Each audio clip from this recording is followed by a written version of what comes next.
life with Tao.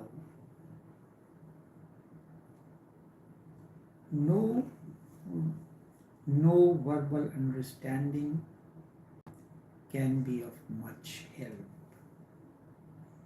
All our understanding, knowledge is verbal and based on mind. In science, we are taught first theory, which is verbal understanding that brings. Then the students are sent to laboratories where they experiment, and thus the process begins. So too, verbal understanding of anything cannot be of much help. But if you try from the very beginning, you will start to feel that something is beginning to happen. Yes, if you try from the very beginning, you will begin to feel that something is happening. For instance, when you concentrate on a rose flower, sooner or later, if your concentration is deeper, the remainder of the world disappears for you. This is what the students who go to learn archery or shooting, they are taught to concentrate on bull's eye. You are in the garden, there are many flowers. Multiple smell is reaching your nostrils. But amidst all these flowers scattered all over the garden, you choose one particular flower. Even amidst the myriads of rose flowers, even amidst various flowers of one particular color, say for instance red or white, but no two white flowers blossoming on one branch will be identical, a replica of the other. The streaks may be different. So when you concentrate on that, like a shooter or the archer focuses on bull's eye, then all other flowers will disappear for you. The whole world will disappear. Then you will come to an understanding that it is your attention which is basic. And whenever your attention moves, the world is created. And from wherever you remove your attention, the world disappears. So you can create a world through your attention, and you can dissolve the outer world through concentration. This is the beginning of what Sufis call maraqba, or meditation, or dhyana. Look at it this way.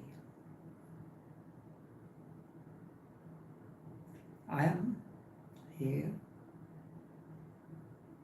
in my studio, office.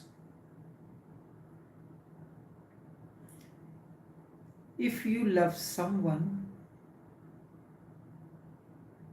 wherever you are listening to me with your total attention on the screen that you are looking at, and the voice that reaches your eardrums. If there is someone else, then I will disappear. I will not be there. What happens?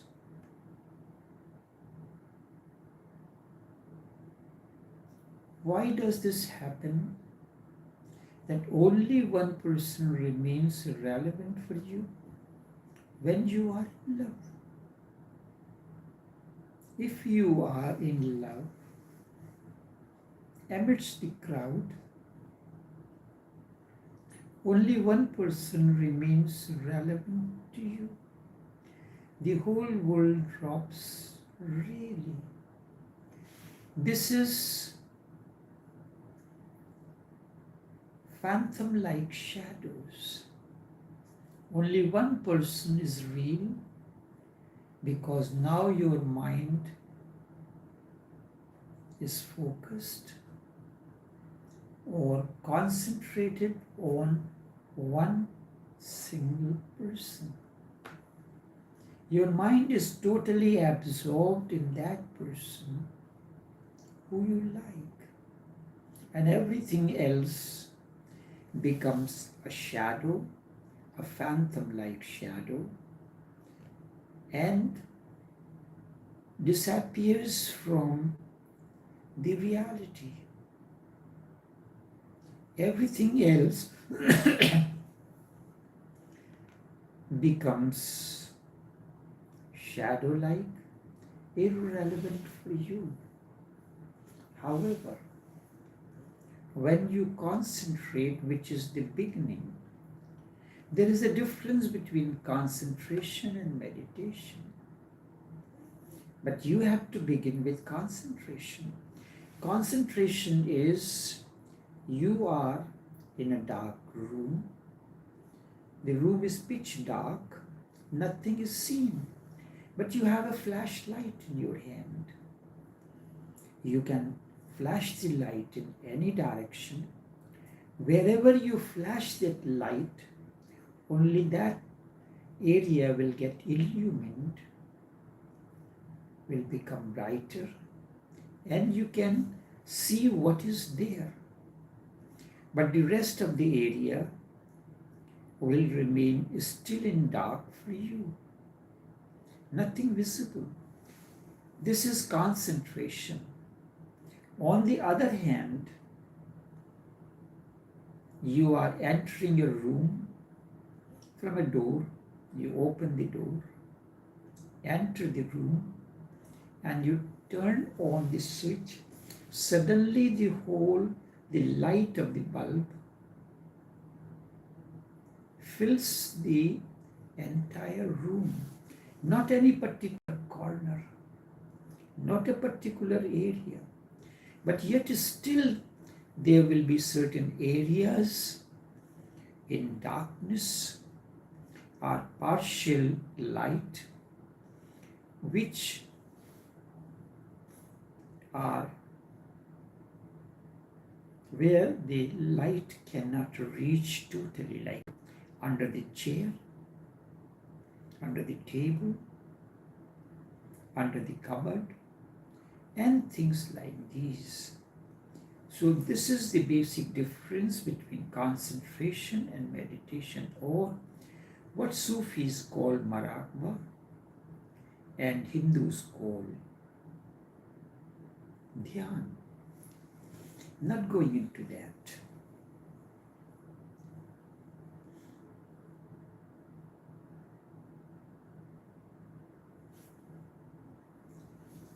Whenever you concentrate, the very concentration changes the whole pattern of your existence, the whole pattern of your mind.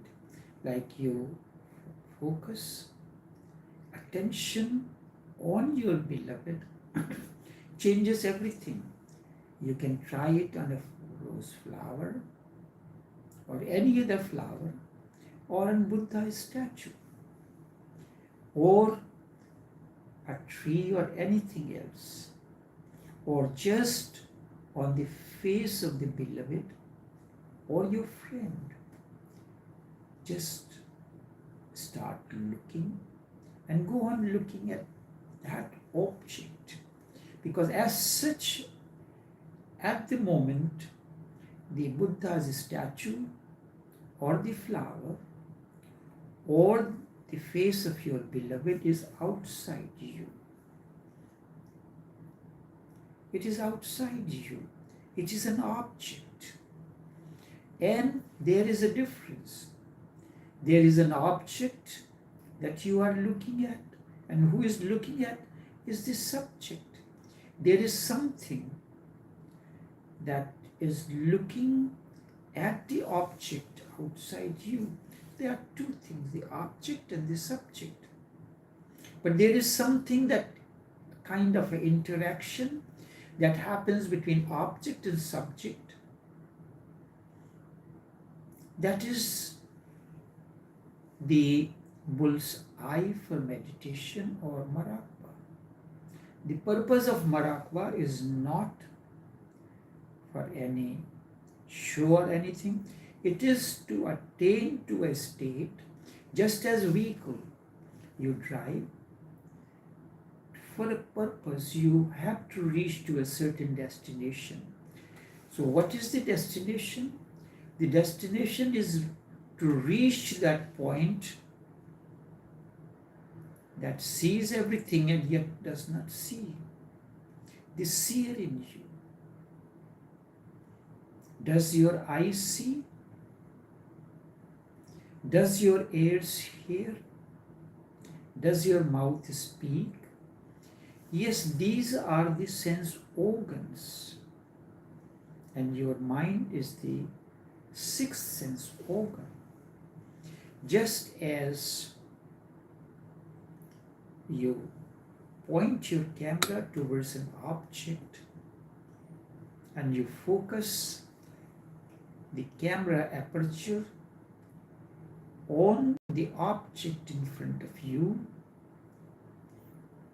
and you click the button, the aperture opens, a light comes out of the camera aperture, goes to that object, captures that object and brings that back to the camera. This happens in a flash. That camera earlier on used to have a film, and that image, that light brings back from the object is inscribed on the film. Now it is digital, so it goes on to that, and through another device you see it. So that the camera itself cannot. It is something else. The mind decides that this object that camera has captured is that of a red rose flower or a marigold flower or this statue of a Buddha or the shrine of Shabahuddin, or because you know, you are familiar with the shrine of Shabahuddin or any other Sufi sheikh or a Zen master. So that faculty. So there is something in you that knows beyond your knowings, that hears beyond your hearing, sees beyond your seeing. Hindus have a particular mantra, a bhajan, walks without feet, talks without vocal cord, sees without eyes. What is that? That is the witness. At the beginning, when the process begins, you have an object and the subject, and there is a process that is going on. The subject is looking at the object. You are listening to me through your eardrums. You have recognized my voice. So it is confirmed that the person who you are seeing and the person you are hearing is the same.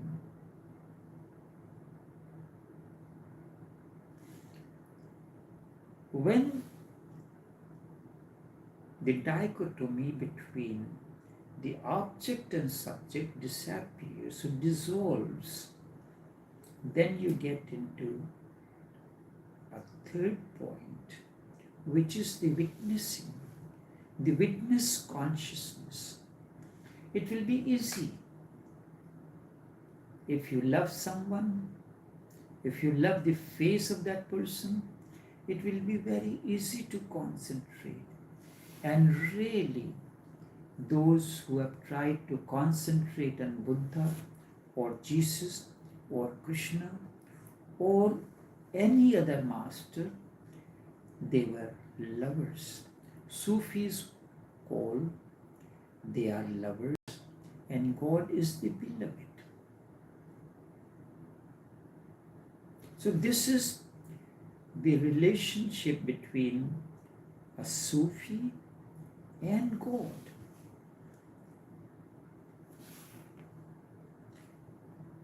So it was very easy for Sariputra or Mudgalyam or Mahakashyap or Subhati, or for that matter other disciples, to concentrate on the face of Buddha. Buddha spoke to Sariputra, and that what he spoke through Sariputra is known as Prajnaparamitra Hridayam Sutra, or simply Heart Sutra. What he spoke to Subhati is known as the Diamond Sutra. Prajnaparamitra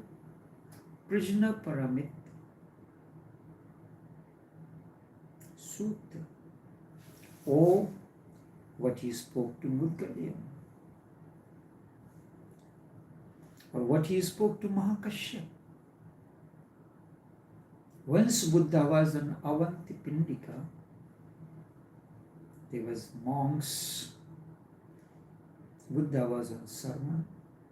All when Buddha appeared, he had a flower in his hand. He remained standing, holding the flower in his hand. He looked all around, from one corner to the other. Looked at all the monks, 1,200 monks on Avanti Pindika. As Buddha looked at the monks, everybody's gaze caught that of Buddha. A communion happened based on their thought process going on in the mind. Everybody inferred what Buddha meant having a flower in his hand. Mahakashyap remained silent. Buddha had a tacit smile on his face. Not enigmatic, but a tacit smile just from the corner of his lips. With a slight movement, there was a tacit smile through which he communed with everyone. Mahakashyap looked at him Buddha found everyone had thoughts in their mind. Mahakashyap had no thought. He handed over the flower to Mahakashyap. And he said, whatever I could speak, I spoke for 40 years of my, as Christians call, ministry. But all that is cannot be spoken in words. Today I have handed over to Mahakashyap. This is how a living sheikh transfers what Sufis call Ijazat Khilafat, transfers his Khalifahood to his chief disciple. It is through a tawajjuh. It is transfer of energy. The master. This is how it happened when Lalaji Raziyallahu Ta'ala Anhu, along with his younger brother Raghuvar Dayal, carried Brij Mohan Lal, Raghuvar Dayal's eldest son, to the occasion of Urs in Bhogaon at the Khanka of Hazrat Abdul Ghani Khan Raziyallahu Ta'ala Anhu. Brij Mohan Lal was 5 years of age. The congregation was there. All of a sudden, Maulana Abdul Ghani appeared wearing the same cap that was given to him by his sheikh, Khalifa Sahab.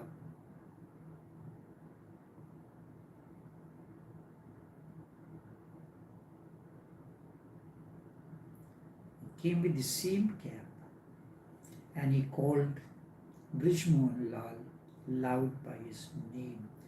As was his way, very loud he used to call with one voice, a penetrating voice. Brij Mohan Lal came, he took off the cap from his head and instead put the cap that he was wearing, that was given to him, Khalifa Sahab, Hazrat Maulana Ahmad Ali Khan Raziyallahu Ta'ala Anhu. And with that, the eyeballs went up, as we call in Hindi, putliyan chad gayi.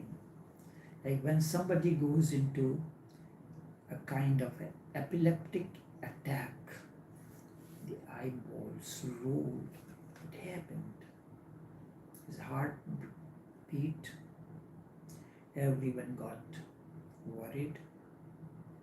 Hazrat Maulana Abdul Ghani said,